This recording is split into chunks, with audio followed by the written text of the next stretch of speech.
Everyone, I'm Katie. I'm here with Panelists, and just want to welcome everyone to Willamette University here. We're really excited for this evening and for this panel. And with that, I'm going to pass it off to Leah Straley. Thank you. Oh. That cannot go on the podium here. Can everyone hear me okay? Is this all right? Okay.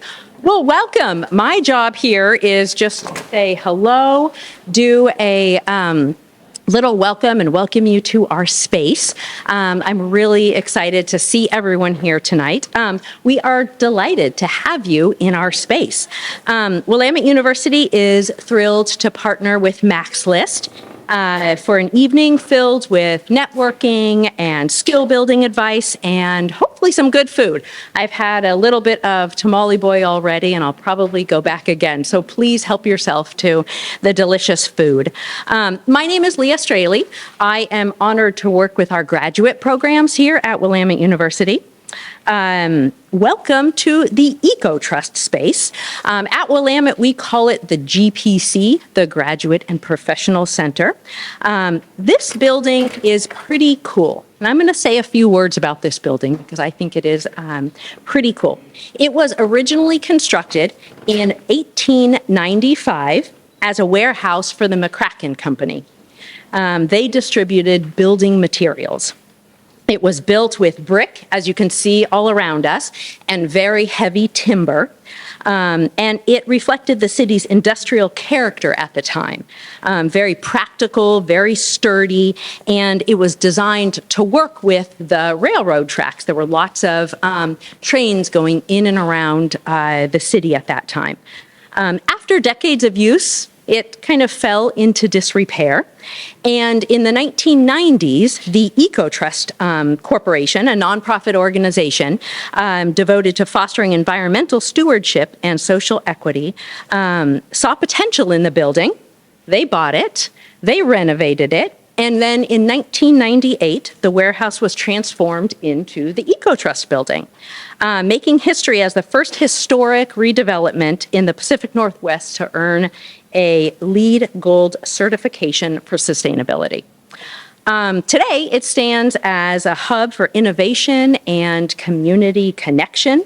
And so I think it's the perfect place for, the perfect setting kind of to continue networking and building community here tonight and working with each other to explore new ideas. Willamette is proud to build on the same spirit of innovation as EcoTrust through its graduate programs. In our space, just down the hall, if any of you have made it that way, we offer evening classes for our MBA for Professionals program and our Master's in Data Science.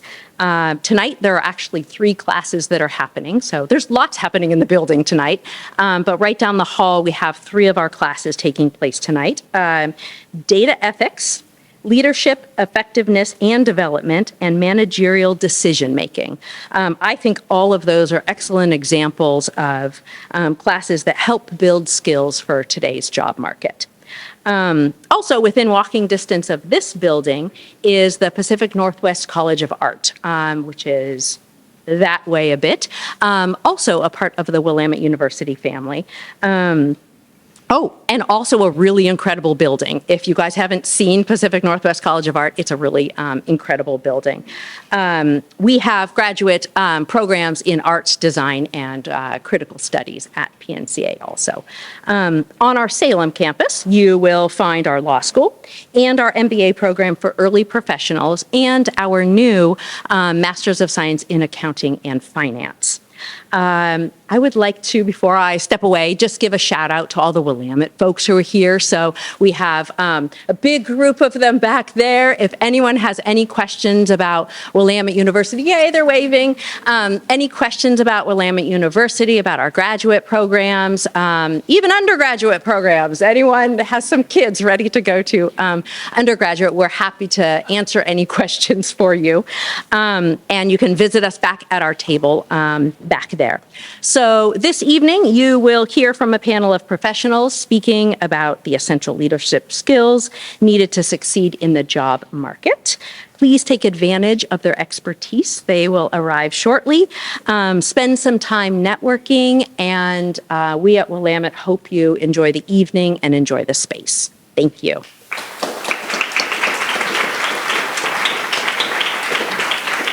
And Mac is going to take the stage now. Okay, terrific. Thank you all.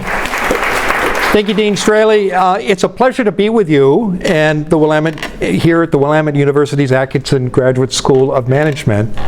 Can people hear me in the back? Good. I also want to acknowledge other members of the Willamette University team, Ann Lepore, Jane Manchin, and a special shout out to Heather Freeman, who has worked with us on every detail. It's been just a terrific partnership. So please join me in thanking Dean Straley and her colleagues. How about a big round of applause, huh? All right, one more set of shout outs. I want to thank my coworkers at Max List. These are the people who do the work. People come up to me and they say, oh, thanks for putting this together. I have very little to do with this. They're the ones who actually make it happen. So they are Katie Janovic, Taylor Spencer, Crystal Winger, Lisa Kislenberry Anderson, and Susan Thornton Huff. They've done great work tonight, so please join me in thanking Katie, Taylor, Crystal, Lisa, and Susan. What do you say? All right, let's get going. We got a lot of ground to cover tonight. My name again is Mac Pritchard. I'm the founder and CEO of Max List. We're a regional job board. We serve employers and job seekers in Oregon and Washington State. Here's our mission. We want to help you find a job that matters, and we want to make the hiring process more human. And we do this not only through a job board, which offers hundreds of opportunities every month, and our free weekly newsletter. That's how most people know us. Every Tuesday they get the newsletter. But we also want to help you improve your job search skills, because people who have good job search skills get clear about what they want, they make better candidates, but most importantly, they have more satisfying careers. So if you go to our website, maxlist.org, you'll find lots and lots of career advice there, and it's free. Articles, guides, and then I host a weekly career podcast, Find Your Dream Job. And we're going to celebrate our 10th anniversary of the show next month. And we also host events like this. And you can learn more about all of these resources, again, by visiting our website. Let's move on to the program. You're going to hear from our panelists. It's a great crew. And they're going to talk for 30 minutes. And then we're going to turn to you in the audience. We want your questions. And we're going to take your questions for 20 minutes. We're going to close at 7:30, but we have another half hour for networking. Sometimes people will say, what's your number one job hunting tip, Mac? And I say, it's step away from the computer, go out and talk to people. Go out and talk to people. And you can do that tonight, and I know you've been doing it before the panel discussion. So remember, everybody in this room is an expert in something. And so you have an opportunity to not only to contribute and share with others, but to learn from others too. Please stop by the 9 booths in the back of the room. You'll find educators there, career coaches, professional groups that can help you not only with your job search, but throughout your career. So let's have the panel come on up, and I'll introduce you, and then we'll get started. Tim, Dr. Parker Walsh, Ashley. Okay, so let me start with introductions, and let me start on the left. Dr. Carol Parker Walsh, Ph.D., is a polymath and an expert in transformative leadership and human development. Her company, Carol Parker Walsh Consulting Group, specializes in elevating and retaining top talent. Immediately next to Carol is Ashley Nixon, Ph.D. She's the Dean for Academic Affairs and a professor of human resources and organizational behavior here at Willamette University. Ashley creates and translates cutting-edge research into actionable leadership behaviors. And then immediately to my left is Tim Butler. Tim is the principal talent sourcer at New Relic. It's a software firm here in Portland that helps companies innovate faster. And Tim works with New Relic's executives and talent partners to fill senior leadership roles. All right, please join me in welcoming our panel. What do you say? All right. I'm going to turn on this other mic, and we're going to get going. So let me jump right into it. Let's do a quick read of the room. I've had a chance to talk to many of you, but I'm curious to hear about the room as a whole. I got 3 questions for you. Raise your hand if you're looking for work. Anybody looking for work? Okay. Well, all right. Take your second of 3 questions. Raise your hand if you're thinking about changing careers. Okay. Pretty. And then finally, this is the bonus question. Who wants to learn more about the leadership skills you need to succeed in this job market? All right. All right. Good. You got a temperature of the room now? Good. All right. All right. Well, let's start with talking about the market. And I've got a question for each panelist, and I want a one-word answer. In one word, how would you describe the job market in Oregon right now? Tim, you want to go first?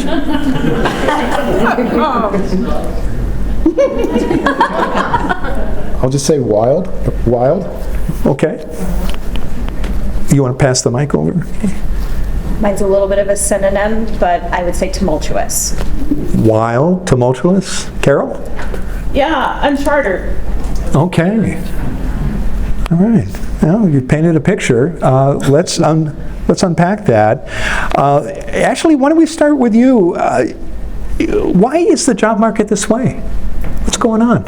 You work with employers and students, so you see both people who are coming out of school, and then in your consulting practice, you have many employers as clients. You meant me, or? Yeah. Okay.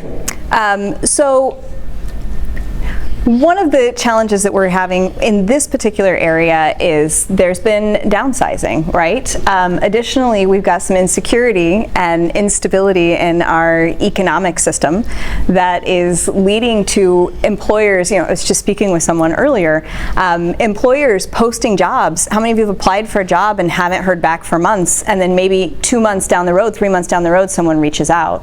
What they're doing is they're waiting to find out if they actually have the financial resources available to support the position that they need for the organization. They don't want to cut you loose as applicants because they need you, but they don't have the stability that they need to commit.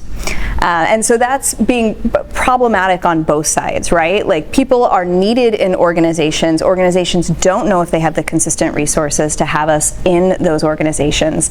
And as more of us start applying, the better pool of candidates they have to select from. And so it becomes more and more competitive for those of us who are trying to leap into a job. If we're trying to do an industry change, it's even more challenging because we know we have transferable skills, but when someone's looking at that resume and sees this person has the exact skills I need, our transferable skills are not nearly as obvious.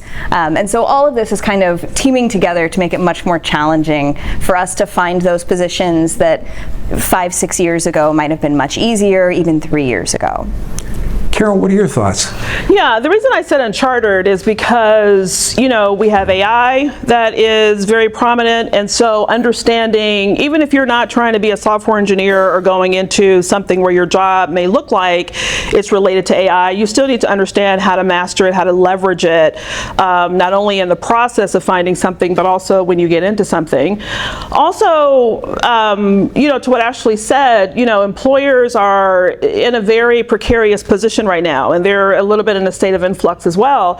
So they're looking for people who have clarity around who you are, what you can do for the organization. So it's not a time for passivity in terms of looking for something, but a time to really think of it as an entrepreneurial venture for yourself in terms of how are you marketing yourself, how are you positioning yourself, how are you letting the organization know the contribution that you can make, the impact that you can make, the skills that only you could bring to the table that are going to make a difference, that those 50 other applicants, who cares about them, because I'm the one that you really want to hire, and let me tell you why. So being able to take more command of yourself in the process to help employers understand their own needs and how you can help them in ways that they may not have even thought about.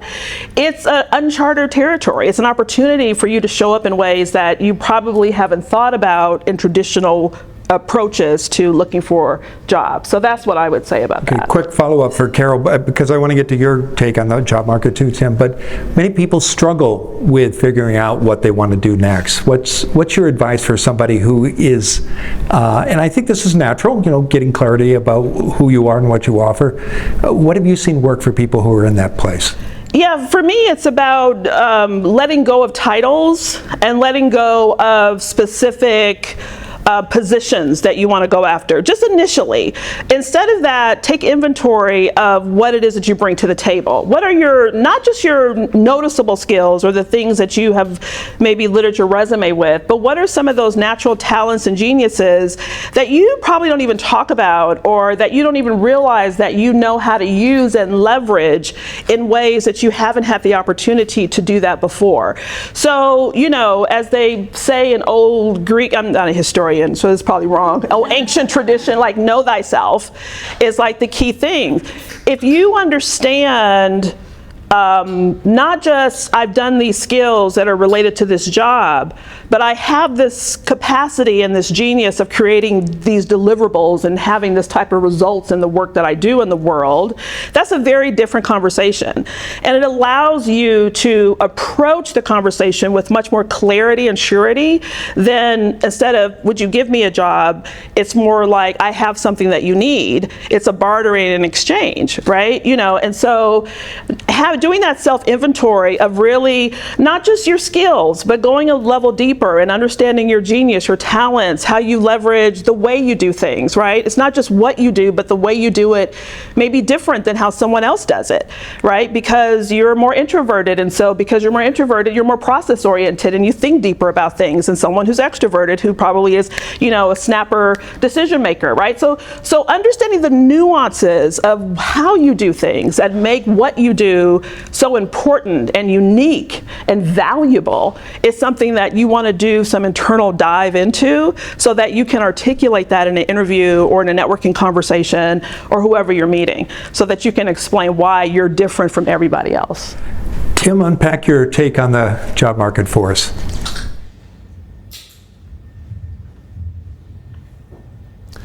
Yeah, I said wild because just the sheer number, the volume of people who are currently unemployed, thinking about the industry that I'm in, which is tech, and I look at it this way. It's cities.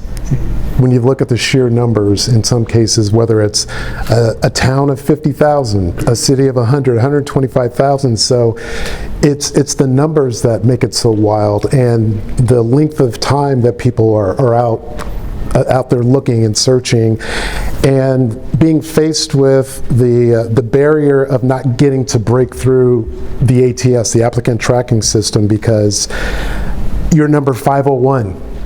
You're number 675, and so that for me that's wild. It's uncharted, territory, unprecedented in a way, if you think of it that way.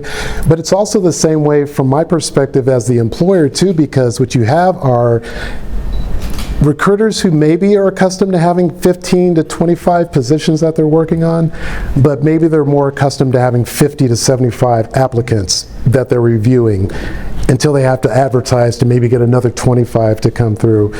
Whereas now, a job is posted for 4 or 5 days and it's at 500, if not more.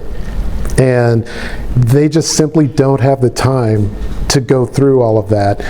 And as a result, from the hiring manager's side, it gets really wild, because what it does is they see it as options and choices, and in some cases it seems as though maybe they're not even ready to hire. They don't know exactly what they want, and so it takes longer with the process, and as a result that affects candidate experience as well too, where people think they're getting ghosted.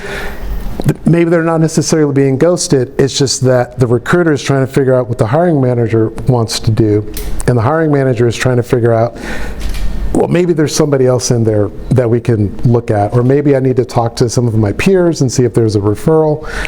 So that's why I say wild. Well, the market's changed. It's different. Many of us may be doing the same things that we did in the past when we were looking for a job because it worked, but what do we need to do differently now? Who's got some thoughts about that? Carol? Come to places like this, network. There's a colleague that talks about, when she explains how she got her job at like Microsoft or Intel or other places, she'll say, because I was sitting next to somebody in the plane and we had a conversation, or I was at a networking event, or I was at Thanksgiving dinner and my cousin was there and he knows someone. I cannot value the importance of connections. When I've worked with people who are transitioning in their career after maybe having 20 years in one area, they invariably are able to get something different. We don't even look at the resume. It's through connections and networking. And it's how do you talk to people and expand to people, let everybody know what it is, not the job. Don't give people titles. I can't emphasize that enough, because a title at one place means something different than someplace else. And if you tell someone a title here, then you put in their mind, Sam, who works in the next cubicle next to them, who does that thing, and that may not be what you do. So being able to articulate what it is that you're looking for, but telling everybody and networking, I cannot, overemphasize, what's the word? I can't. Whatever it is, I'm telling you, networking. It's the thing. So, Carol, quick follow-up. So people hear networking, but they struggle with how to do it strategically and effectively. Just quickly, what's your number one networking tip in order to generate that referral that's going to lead to an interview? Yeah, build relationships. So don't just go in with can you help me? Go in and talk to people, because they may know their network of people and the amount of people that they know that they may not even be thinking that they know in the initial conversation with you may arise after a week or two that you've had the initial conversation. So build relationships where you're just getting to know people, where you can always talk to them, and don't keep going to the same tree. Right? Just don't pick the same 5 people that you're talking to. Talk to everyone and get a network of people that you can connect to. Ashley, what do you recommend people do differently in this different job market? All right, so I'm going to sound a little bit like a broken record, but yes, relationships are what's going to get you past computer systems. Referrals are wonderful at letting organizations know that you're not just a qualified candidate, but that you're the right candidate for that culture of the organization.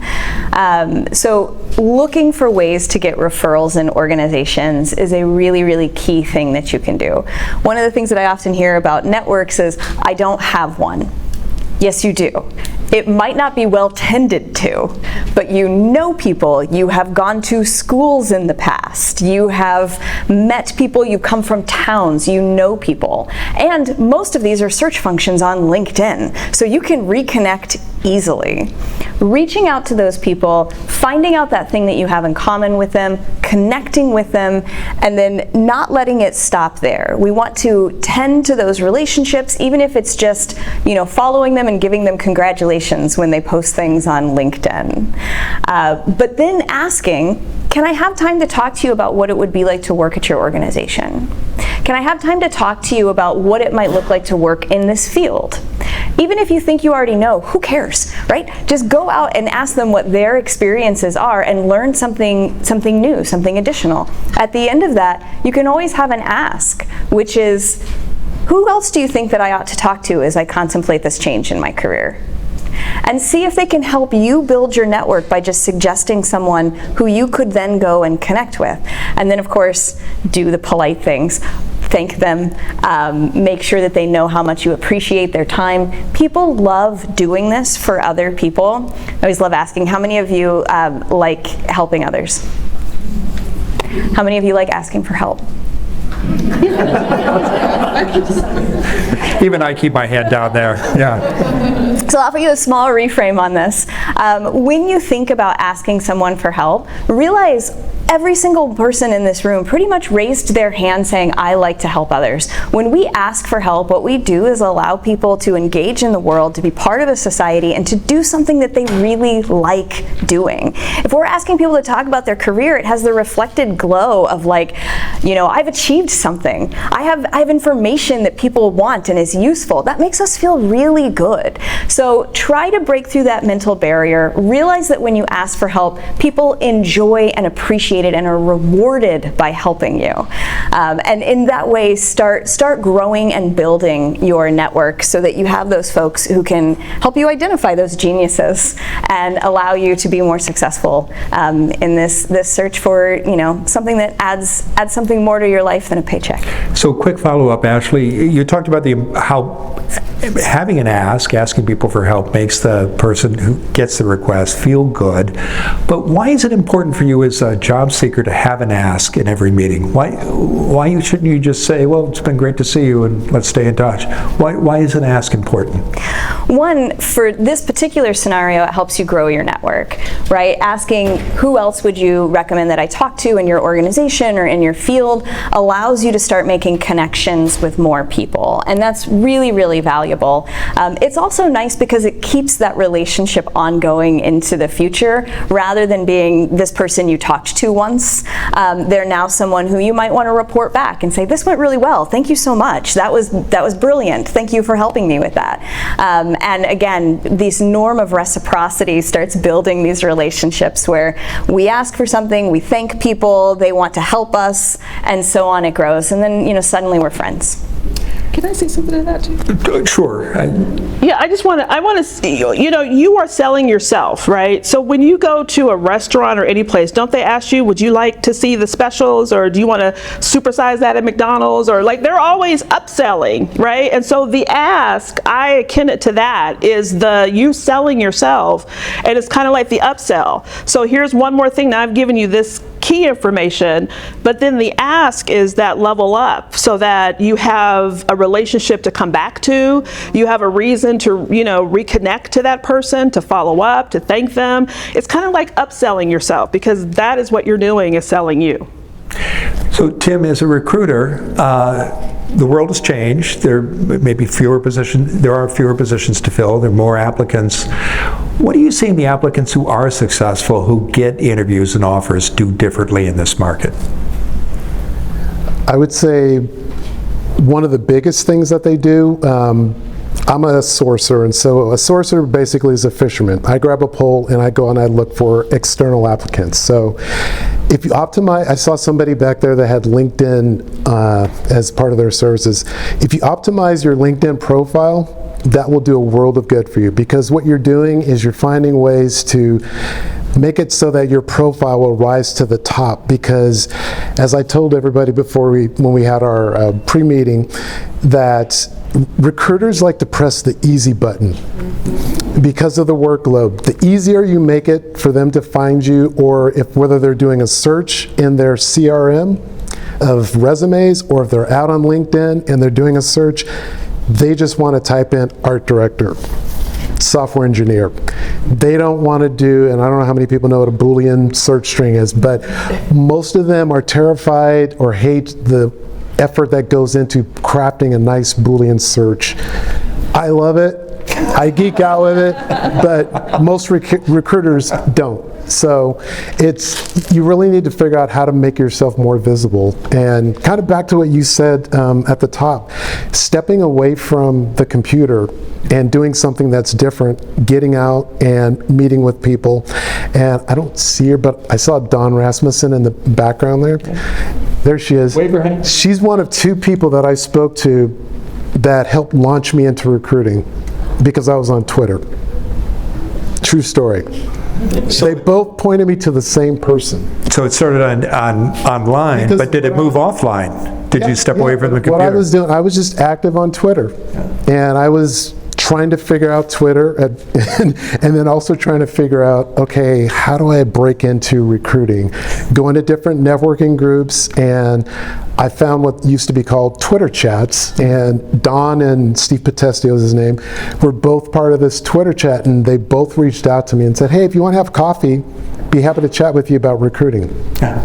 And as a result, I am now in the recruiting field. Okay, so you've heard it from the tech guy Yes. and the guy who runs the job board. Step away from the computer. You have to.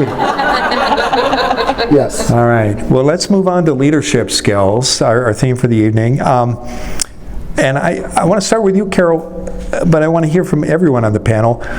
What leadership skills matter most to employers, and how is that going to help you get your next job and help you in your career? Yeah, that's a great question.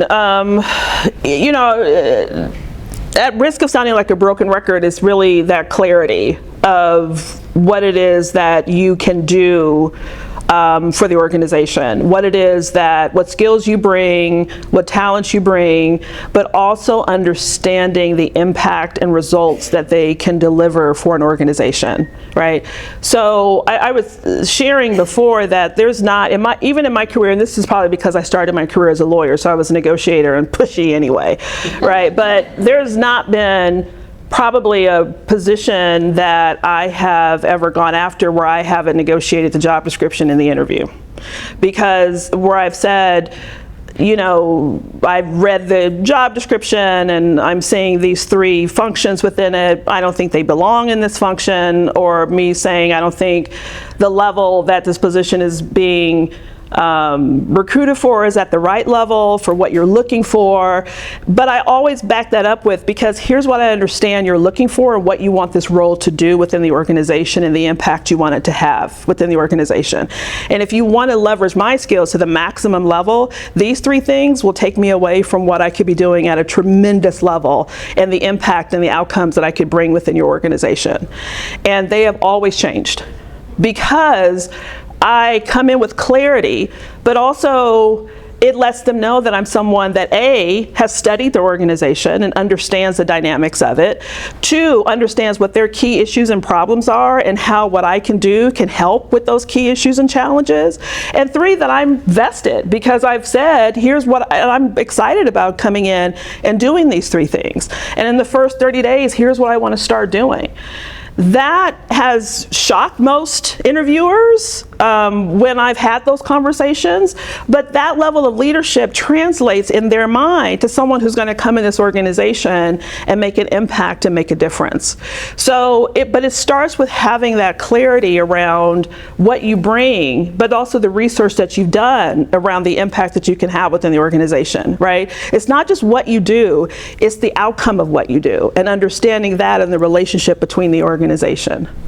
Some people might hear that, you know what you want, what you offer, and what you've done, and as not as leadership skills, but they are leadership skills, aren't they? Oh, absolutely, right? You know, so if you're going to be given a project when you're in an organization, you have to know if you have the capacity to be able to do that project. If you're going to be leading a team meeting, you have to know that you have the ability to lead and motivate and inspire that team and be able to direct that team in the way that it needs to go, right? So understanding the skills and talents you have and how they translate into the work that you're doing makes a big difference. It is a key leadership role.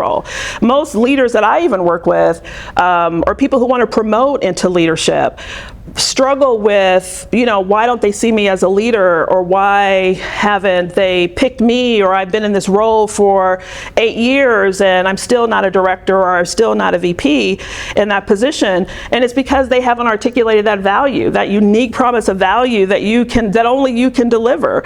And that's what an organization is looking for. They want to understand, you know, they want to meet you where you are, not kind of drag you to where you need to go. And so you want to be able to do that. And so that is why, as a leadership skill, even in the interview process, when you demonstrate that, it makes such an impact to people who are being interviewed. I mean, you know, you're a recruiter. I'm sure it's different when someone says, I don't know, I'll do whatever you tell me to do, versus, no, here's how I can help you. Yeah, you definitely need to know what it is that you're bringing to the table. You need to be able to indicate that you are a key contributor and articulate that to the point to where, I call it the mantelpiece whenever I'm talking to someone. I'll ask them first, well, tell me ideally when you're thinking about what's next, when you take into consideration everything you've done over 15, 20, 25 years, the good, the bad, everything in between, ideally, what do you want next to look like? And then I'll ask them about what I call the mantelpieces, which are the trophies, because I want them to start thinking about how they can talk to that when they're speaking to the hiring manager later on, and then hopefully the panel where they can indicate, I did this, I did this, I did this, and not just, well, we did, because they're not interested in we. They're interested in, well, what did you do? How did you lead that? How did you execute? How did you overcome whatever obstacles that occurred? How did you get everybody together in alignment on whatever the project was that you were delivering on? So I'm curious, Tim, as you're preparing candidates for the meetings with hiring managers and executives, what's the learning curve like when you take people through that process that you just described for us? Do some people instinctively do that, or do they struggle with it? It depends on the role, I think. I just did a finance role recently, and some of that was you ask one question, you wait for 10 minutes. So part of that is having, I don't know if it's not emotional intelligence, but just awareness that, hey, you might want to focus on 30 seconds to 2 minutes in your responses. But the leader was actually giving them 5 to 10 minutes, but some were taking 15 to 20. Oh my goodness. So it's being aware of the question that's being answered, following the instructions, but just knowing your numbers is one way to put it, because there was a leader where I didn't have this conversation, my boss did, and she said, make sure you know your numbers when you're sitting down with this leader. They didn't. It didn't go well. Ashley, what are your thoughts about the leadership skills you need and what matters most? Yeah, I want to start by saying leadership is not something that's conferred on you by a position within an organization. You can find hundreds of thousands of definitions of leadership, I'm sure, but my favorite is a simple one, which is just helping others create value within the organization. And so what this really takes, most of you have already done this, right? What this really takes is knowing people, understanding their strengths and weaknesses, helping them figure out how they can leverage more of their strengths and mitigate their weaknesses in the workplace.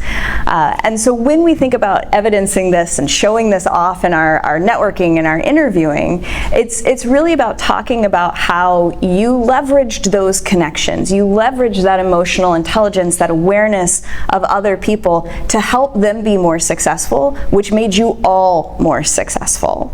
And so there is that prominent, right? We need to have the confidence to commit to what we have done. But part of that starts with realizing what you're already doing that is so valuable for you, for your teams, for your organizations, for your family, right? These are things that we do everywhere in all of our roles. And so realizing that you have leadership skills, and then it's figuring out, how am I going to frame these to take me forward to where I want to go? How do I use my mantelpieces to really start advertising where my strengths are with this?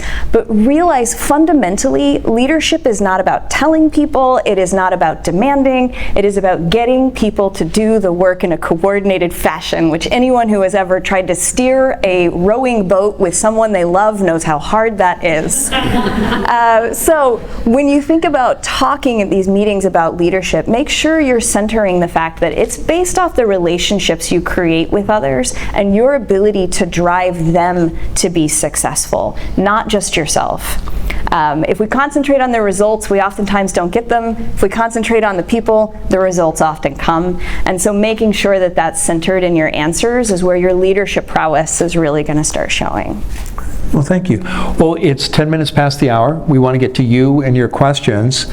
So my colleague Taylor is at the back, and if you raise your hand, she's got a mic.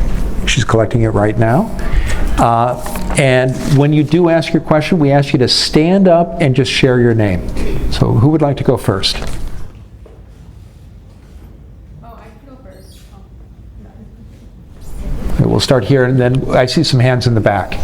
Hi, my name is Deborah Swirling, and my question is, so I've been referred and recommended about a half a dozen times by people that know me, we've worked together in the past, and I've applied for a specific position, and it's been more than a half a dozen times now, and crickets. In the past, that's always worked.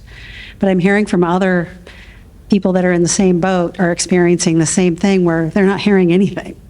What are your thoughts on that? Who's got a thought about that? Yeah.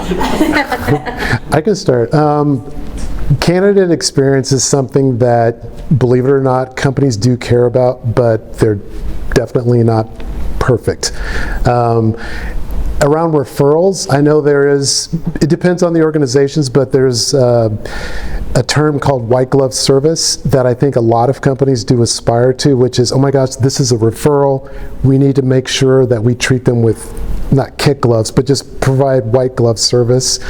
And at a minimum, have an initial conversation. And if they determine, they being the recruiter, that good person, good skills, but I don't think they're right for this role based on the conversation that I've had with the hiring leader, they should at least be conveying that to you and the referrer. But yeah, admittedly, it doesn't always happen. I'm surprised you're not hearing anything though.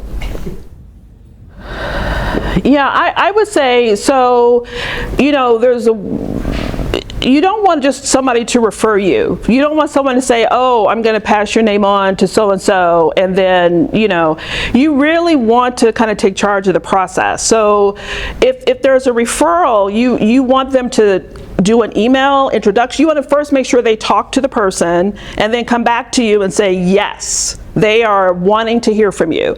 And then step 2 is do an email introduction so that then you can pick it up from there and be in conversation with the referral person. And then you ask them, what do you need from me? Should we meet? Do you want a resume? Do you want to talk? I would love to be able to engage with you a little bit more so that you can get to know me well. You trust the person that referred, but let's build our relationship so you're not building it through someone else. So you don't want to have a passive engagement of someone like, oh, I'm going to refer you, and then you don't hear back from that person or the person they're supposed to refer them to, right? So you want to try to take as much control of the process as you can and make sure that they have vetted and come back to you with a true referral and not just, yeah, I know somebody. I know a lot of people, but it doesn't mean that that relationship is going to turn into something. You want to make sure it's a valid referral.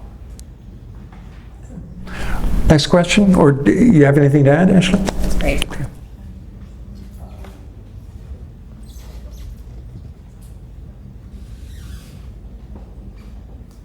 Hi, my name's Jillian. I've been told several times that resumes are dead. Is this true? And if it is, what is replacing it? Resume. Yeah, it's dead to me. I think. Carol? I'm sorry. I'm opinionated. Okay. So resumes, particularly the way people do them, are really just like kind of a past record of what you've done. In this digital age, you really want to, as you know, Tim said, max out your LinkedIn. You want a digital presence because that's where people are going to look you up. You can get a sheet of paper and it says one thing, and then I spot you on LinkedIn or Facebook and it says a whole other thing, right? Because that's the first thing people do. When you meet people, you're like, you go look them up. Right? It's the first thing we do. We Google them and we try to check them out. And so you want to make sure your digital presence is powerful. That's a living, breathing kind of document, if you will. So it's current because maybe you've posted something, so your thought leadership is there, what you may have recently been doing, taking pictures at this event and saying that you're here because you're looking for opportunities and connections. You know, you should, be your own little influencer, in a lot of ways, right? That's a living thing, and a resume is just kind of, anybody could put those, ChatGPT could write a really good resume, but is that really you? It's the digital space that shows who you really are, and that's where people really go to find you. So that's why, from my perspective, I don't put a lot of stock in resumes. I put a lot of stock in your digital presence. Well, Carol, are you saying that you would just forego resumes altogether, or have a resume but put your energy? To me, it's like a backup. It's like a business card, right? So yes, have one. So in case they need it for their system and the process, and you have something to give them, but don't rely on it, I think is what I'm saying, as the only tool. Tim, you look at resumes all day, and you were talking about the value of optimizing your LinkedIn profile. Yeah, well, I don't look at resumes all day because, again, I have the fishing pole. So I look for breadcrumbs. You talk about the digital presence, those are breadcrumbs. So I'm looking for whatever it is that you have dropped out there in the internet, and that gives me insight into who you are as a potential candidate. And because then I can then use that in my outreach and hopefully get them to think, oh gosh, how did he know that? Well, you said this wherever, or you spoke at this conference, whatever the case might be. The resume, though, it is a marketing document, and most companies in 2025 still need it, even if it's just because the comp team has to use it because of their processes and systems to sort of vet out what they're going to allow for the offer that's going to be made. Because we'll use a LinkedIn profile all day long. It's just download the PDF copy, put it into the ATS, but then when you get to the offer stage, comp team is going to need the resume. Okay. The other thing I would note is some of this is dependent on what industry you're in and what kind of organizations you're looking at. I have at Willamette University, when we hire, it's decidedly old school. Like, we need resumes, we may look you up on LinkedIn, but that's not what we're talking about in our meetings about candidates. So when you're thinking about what organization, it will depend on the culture of that organization, the extent to which they use resumes. I 100% support, yes, have your LinkedIn as optimized as you possibly can, but don't let your resume be an afterthought. The nice thing is because it's not a living document, it stays consistent for long periods of time. So you don't really have to do all that much work once you've got a really good version to keep it updated, but do make sure that that is the polished professional marketing document that you need it to be. Oh, I'm sorry, I didn't see you. I'm glad. Tell us your name. My name is Lisa, and thank you guys for being here and for sharing all your expertise. So I'm a software engineer. So maybe my question is for Tim. By the way, I'm probably number 507 on your ATS. Well, so I wanted to ask, because nowadays, I have been in my previous job over 25 years. And so it's a different landscape now. So nowadays, whenever I look for a job, it's always that the emphasis on tech stack, right? And I can honestly tell you that I cannot check all of them. Like, I don't meet all of the possible technology that they're looking for. But all I can say is that I can learn them, and given a chance to use them on a daily basis, I'm pretty sure that I have the ability to learn them. But to get through the machine, sometimes you kind of have to like put some flowers on your resume, maybe exaggerate a little bit, and it's not the most comfortable thing for me to do, but at the same time, it feels like I'm forced to do it. So when I get a chance to be interviewed, how do I bridge that? How do I come across as authentic? And because I know for a fact that there's more that I can give than just saying, oh, I know in the back of my head, like what the syntax is for, Python or something like that. So I would love to hear your thoughts on how I can move forward, especially if I'm having an interview and I just don't meet all the technology stack that they're looking for. Thank you. Well, in the technical interview, that'll be found out. Yeah. So what I would say is think about before you even get to the application. What are you doing? Are you going to user groups for the different languages that are out there, whether you're going to one of the Python groups that are available, or if it's a general back-end development group, whatever those things that you're starting to see plastered over all the job descriptions that are out there. Figure out what you can do to learn as much as you can if it seems like that's the direction that a lot of the jobs are going for the required skills. The other piece is pushing away from the laptop again, and using the laptop to be targeted about the different companies that you're interested in, and reach out to engineers. You're an engineer. You're going to talk to another engineer if they reach out to you, right? Yes. Do the same. If I may just follow up, most of the companies, they require like a certain number of years of hands-on experience on the technology stack that they're looking for. And I can go on YouTube, I mean, I've been upskilling all the time. I kept constant, learning. However, at the end of the day, they're still looking for a real-world application of those technology stack that I've learned. And that is not something that I have to offer. But I know for sure, it's like, I'm pretty sure you understand. I get that. That's when the internal folks, the engineers that you're able to network with can come to your assistance. Do an informational interview, with them, and they'll be able to tell you real world what that's like. And they can become your advocate at that point. Maybe the job that you're looking at is the person is a stickler and that's absolutely what they want. There's not a whole lot a recruiter can do. They may want to drop it down into nice to have, but the hiring manager says, no, it's got to be up here in must have. And they may say, well, what about comparable? They'll say, no, I need to have this. There's not a lot that a recruiter can do in that situation at all, because they're trying to progress and move the position to closure and satisfy what that hiring leader is looking for. But if you're networking internally at these different companies, get to know those engineers or anything, whatever, data analysts, and that's how you can find out more about what it's like internally, and they can let you know that, hey, we're looking for somebody on our team. Let me talk to my boss and see if this is an absolute requirement for our team. Okay, and speaking of networking, we're going to have a full 30 minutes, and our panel is going to be here to chat with people one-on-one. I was going to say, too, can you volunteer? Yes. Yeah, I mean, sometimes I tell people, there's nonprofits and other businesses that you probably can volunteer, learn it, and then say, can I offer you for free services the opportunity to do whatever they're asking at the job? So that way you have real-world experience.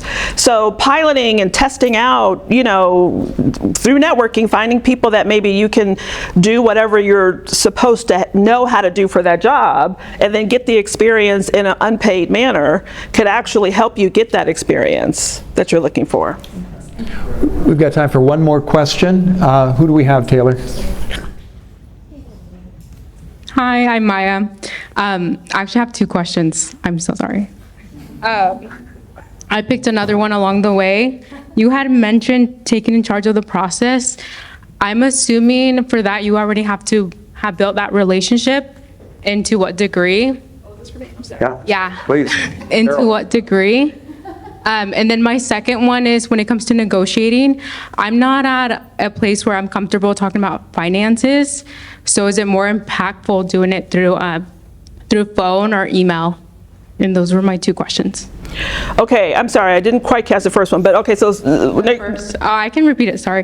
The first one is, when it comes to taking in charge of the process, during the application process and interviewing and checking up where your application's at, do you already have to build that relationship with someone that already referred you?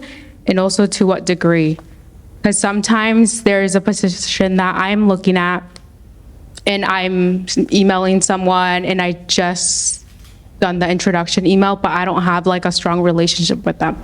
Yeah, this is where you can ask find out who else may know them. So LinkedIn has those first, second, third degree connections. Maybe there's somebody that you know that knows them, right? Maybe they're not responding to you because they really haven't built that relationship with you. And so maybe there's somebody that they know that you can say, hey, do you know Sally over there? Could you introduce me, because I've been trying to reach her and she hasn't. That just happened to me. Somebody emailed me because they're they're having trouble connecting to someone to see if I know someone, and because I know them, I can pick up the phone and immediately make that connection. So I would say try to get around the person to see if you can have another connection. Negotiation is a bigger thing. So, because I do a lot of salary negotiation, I mean, part of my job was negotiating when I was an attorney. So I do a lot of negotiation and train and coach women around negotiation. Women tend not to negotiate, and women tend not to know their numbers, and women tend to be afraid to talk numbers. And so you have to get comfortable in that conversation, right? You have to know your numbers, know what the market pays, know what you should be paid. You know, just don't take whatever number they're handing you, because it's a negotiation. Of course I'm going to try to lowball you, right? You know, and you have to know your walkaway numbers too. So negotiation is a little bit more complex, but you want to know your numbers. You want to spend some time knowing your bottom line, what you want, what you'll walk away with from, what you'll compromise on.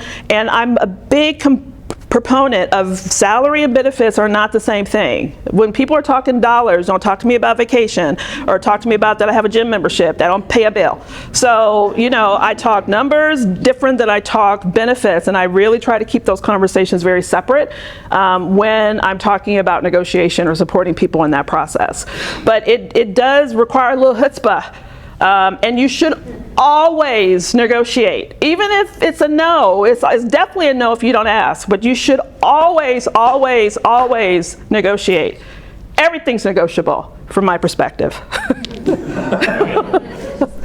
At the very least, if you're told no, you know that you got all the value that was there to be had, right? I also firmly always ask, you're being hired by organizations to perform a function at an organization. This is your first opportunity to show them that you're confident, that you're competent, that you know your value, and that you will advocate for yourself, for your team, for good processes, etc. This is your first display of professional behavior to the organization. And I offer that because I feel like a lot of people, particularly women, but a lot of people don't want to ask for a raise or more money or more anything because they're so worried about seeming like they're greedy or that they're not ungrateful, they don't care enough about this job. I always recommend start it with, I am so excited about this opportunity, and next comes the ask, right? But always make the ask and see what's available. To just tell you how ridiculous this is, my brother made an ask after he'd signed a contract and then finally reached out over email and was like, could I have more? And they said, well, we can't change your contract because you signed it, but here's an extra sign-on bonus. So you just never know what's going to happen, and it's worth at least the ask, and ask before you sign the contract. Yeah, yes. Let me just say, leverage, you have leverage. Once the offer's made, don't talk money, avoid money until the offer is made. Once the offer is made, that's when leverage expands. That's when you ask. A lot of people think that, oh, I'll wait till I get the job, then I'll ask. Leverage drops as soon as you sign. Carol, just quickly, I think I know the answer, but why do you wait until the offer's on the table? Why does that give you so much leverage? Because once they've made the offer, they have spent all their time, energy, and effort and weeded out other people. And they do not want to go back to the drawing board. They want you.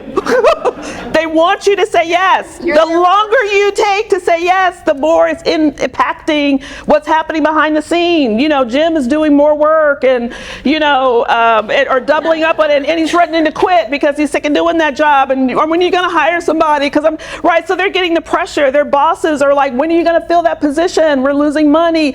So they are like wanting you once offer is made. That's when power rises, and that's when you negotiate. Do not talk money before that. Two more things. One, yes, you are their first choice. You know that. Have confidence. They want you more than anyone else that they have negotiated, or that they've met with, right? And so you know that you're their first choice. Second, try to talk to the hiring manager. The HR folks want to fill the role. They don't necessarily care if it's by you. The HR manager, or the hiring manager, is the one who wants you on their team. And so if you can get that to where they're negotiating internally on your behalf, you'll be even better off. And this is also a great example of leadership, isn't it? Absolutely, absolutely. Slow the process. Once the offer's made, if they're like, we need a decision by Friday, you're like, I need a week. You know, you slow the process down so you are in, that's the one time you have the massive amount of control in the process, and you want to leverage it, not abuse it. I'm not saying abuse it, but really think through and make sure that you know what you want and you're leveraging that time in the process. Jim, anything you want to add? Yeah. Real life, it depends. And will the business walk away? Absolutely. Yeah, so, prepare for that too. Yeah, I mean, they'll walk away. I looked at a Slack earlier today, and Monday, we need to have it done. Let's have the hiring leader text him. Let's get him connected with them to talk before. So while he's coming back from vacation on that long drive, he can already have a conversation with the hiring. But I need it done by Monday. And I know she's serious because she's very decisive and she's ready to move on, which is why I do have somebody as a backup that I'm talking to on Monday. So it depends. And in the fast-paced world that I live in tech, believe me, they're not afraid to move on. But yeah, you can negotiate. You just have to know your value, do your homework ahead of time. And I will also say, if you're talking to a sourcer, they're your advocate. So we want you to get in the door. We get graded on how many people make it to the final. So if you get that far, we're advocating for you. So we get lumped in with HR sometimes. HR is different than recruiting. It behooves a recruiter to find and push forward somebody that is qualified for the job that they like. So they're rooting. I tell people, I said, I'm handing you off to the recruiter now, but I'm over here on the sidelines watching it and rooting you on. And I mean it, because I look at it this way. I'm good at what I do, and I believe that you can do it. And if you can get in there in the panel and wow them, then hopefully you get the offer. Okay. Yeah, and I do have to caveat, most of the people that I work with are going for VPs or executive level positions, which has a little bit more, I think, wiggle room because it's a bigger ask. So I think that's right, it does depend. So don't be like Carol said. And then y'all come at me like, why did I get the job? I want to continue this conversation, but in networking, so before we close, can everyone here connect with you all on LinkedIn, but they have to send you a note? Just can't be a blind request, right? Yes, please tell us about it. Yes, all right. And you all are going to be here during the networking session. So we're going to bring it to a close. Please stay. We've also got our booths, our career coaches, people from Willamette, and from several professional groups. And we're going to bring it to a close. Please join me in thanking our panel.